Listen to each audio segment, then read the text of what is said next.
So here in California, we've had record temperatures, 110, 100, over 110 degrees. So it's also causing wildfires, right? So this is just an NPR. This is from the Associated Press. California battled wildfires and faces blackouts during a brutal heat wave.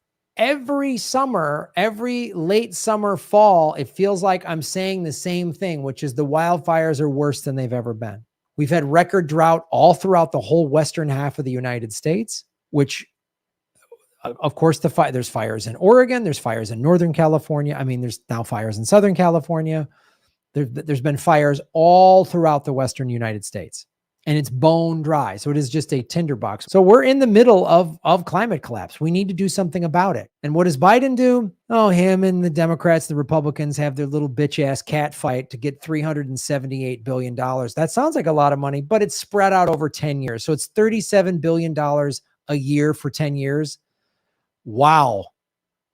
But we need to talk about this because this is real and it's going to take big sweeping change. Not some little Mickey Mouse $37 billion a year. Why is climate? We have to fight and have all this two-party bickering just to get $37 billion a year.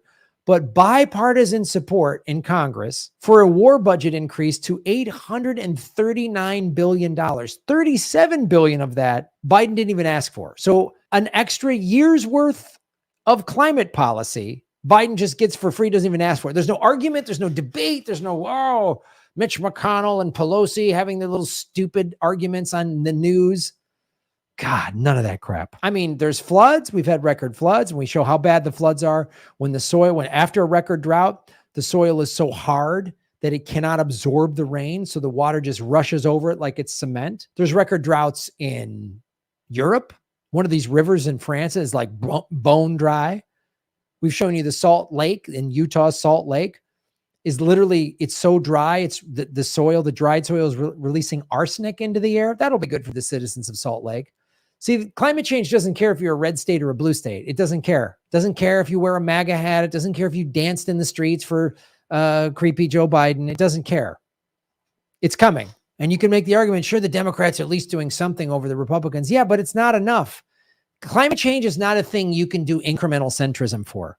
It'll mean we're all going to die by the year, 2045 rather than, 2040 if it was the Republicans. It's literally these Band-Aids on climate collapse are going to buy us an extra 5 to 10 years, maybe, before the civilization goes extinct.